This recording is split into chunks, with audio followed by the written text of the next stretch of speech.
ఈరోజు మన పిల్లలు బిచ్చమడుక్కోకుండా ఉన్నారు అనంటే మన దేశంలో ఈరోజు సాఫ్ట్వేర్ రంగం కానీ, ఈరోజు యూనివర్సిటీ రంగం కానీ, ఈరోజు లా కానీ ఏదైనా సరే ఈరోజు మన దేశంలో ఉందంటే దానికి కారణం ఇంగ్లీష్ భాష కాదంటారా? దేవునికి స్తోత్రం కలుగును గాక. అవును, కేవలం ఇంగ్లీషే కాదు, ఇంకొక మాట చెప్తాను మీకు. విషయం తెలుసా?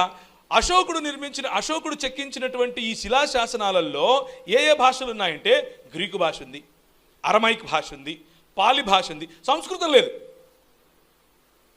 సంస్కృతం లేదు, తమిళం ఉంది, తమిళం కూడా ఉంది అని అంటే దాని అర్థం ఏంటి? వీళ్ళు అశోకుడి తర్వాత వచ్చినా కానీ అశోకుడికున్నంత బుద్ధి కూడా లేదు వీళ్ళకి. ఎందుకు అనంటే బయట నుంచి వచ్చిన భాష అని అంటారు, కానీ వాళ్ళు మాత్రం బయట నుంచి వచ్చిన భాష నేర్చుకుని బయటికి వెళ్తారు. ఎందుకు బయట నుంచి వచ్చిన భాష నువ్వు నేర్చుకుంటే నిన్ను తిడతారంటే నువ్వు వాళ్లకు సమానం అవుతావని. అది వాళ్ళ బాధ. కానీ మన మిషనరీ తల్లిదండ్రులు ఇది బయట నుంచి వచ్చిన భాష అని ఇంగ్లీషు నేర్పించారు, లోకల్గా ఉన్న భాష అని హిందీ మొదలుపెట్టింది. మనం మధ్య భారతదేశంలో ఉన్నటువంటి కొన్ని డైలెక్ట్స్ను కలిపి మొట్టమొదటిసారిగా హిందీ భాషకు నిఘంటువు రాసింది క్రైస్తవ మిషనరీలు.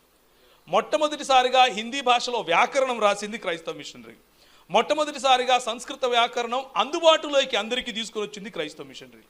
ఇలా చెప్పుకుంటూ పోతే వాళ్ళు ఏ భాషకు, తెలుగు భాషను మ్లేచ్ఛ భాష అన్నారు, తమిళ భాషను మ్లేచ్ఛ భాష అన్నారు, కన్నడ భాషను మ్లేచ్ఛ భాష అన్నారు, మలయాళాన్ని అంతే, మిగిలిన భాషలను అంతే. కానీ వాటిలో వ్యాకరణం, వాటిలో మొదటి నవల, మొదటి పుస్తకం, మొదటి బైబిల్ అన్నీ రాసింది ఎందుకు? ఇదిగో ఈ పుస్తకం చదవాలని.